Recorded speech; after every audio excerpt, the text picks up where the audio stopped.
City কর্পোরেশনের কিছু কিছু নেগলেন্সি আছে, সেটা আমাদের দৃষ্টিগোচর হচ্ছে। যেমন রাস্তাঘাটে যত্র ময়লা পড়ে থাকে। আমরা যখন সিটি কর্পোরেশনের কাউকে নির্ধারিত লোককে যদি ফোন করে জানাই, আমি সারা রাত্রি ঘুরি আমার 14 আসনে কোথায় কি অবস্থায় আছে দেখার জন্য জনগণকে, এবং কোথায় কোথায় ময়লা টয়লা স্তূপ হয়ে আছে সেগুলি দেখার জন্য বের হই।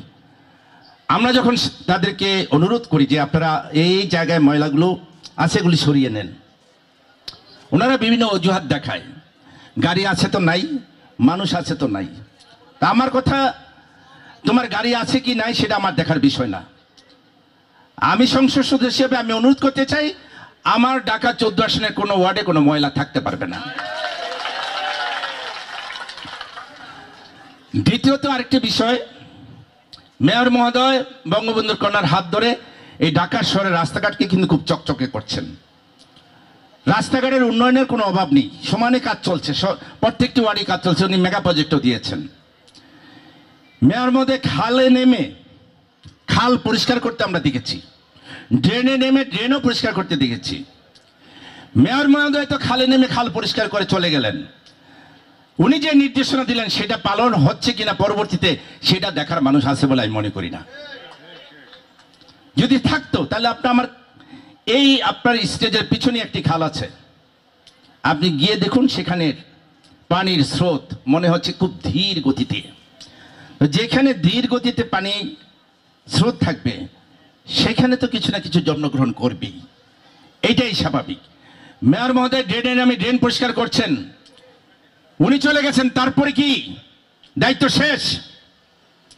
তারপরে কিন্তু যারা দায়িত্বে আছেন তারা সঠিকভাবে পালন করছেন বলে আমার কাছে মনে হচ্ছে না। তা আমি এখানে ঊর্ধ্বতন কর্মকর্তা আছেন, চিফ ইঞ্জিনিয়ার মহোদয় আছেন, আমি অনুরোধ করতে চাই, সিটি কর্পোরেশনের ভাবমূর্তি মেয়র সাহেব যেমন জান প্রাণ দেওয়ার চেষ্টা করছেন ধরে রাখতে, উজ্জ্বল করতে, বঙ্গবন্ধুর কন্যার কাছে সেভাবে তুলে ধরতে, কিন্তু সিটি কর্পোরেশনের একজন নিজ কর্মকর্তা কিংবা কর্মচারী সেই কাজটা করছেন কিনা, সেটা মনিটরিং করা হচ্ছে কিনা, সেটাও কিন্তু একটা বিষয় আছে। আরেকটি বিষয় আমি যেটা মেয়র মহোদয়কে বলতে চাই, যেহেতু শুধু মশা নিয়ে কথা, তারপরে বলতে চাই বাস্তবমুখী। আমরা কথায় বলে শেষ করব না, আমরা যা বলবো আমরা সেটা করব, কারণ আমরা তো শেখ হাসিনার কর্মী। শেখ হাসিনা যা বলে তা করে, আমরাও যা বলবো তাই করবো ইনশাল্লাহ। আমাদের এখানে খেলার মাঠ নেই, কবরস্থান নেই। আমি মেয়র মহোদয়কে অনুরোধ করতে চাই, আমাদের এখানে সরকারি অনেক জমি আছে, এই রূপনগরে আছে অনেক জমি। তো আপনি যদি আমাদেরকে এই খেলার মাঠ আর কবরস্থানের একটা ব্যবস্থা করে দিতেন, তাহলে আমাদের এলাকাবাসী অনেক উপকৃত হতো।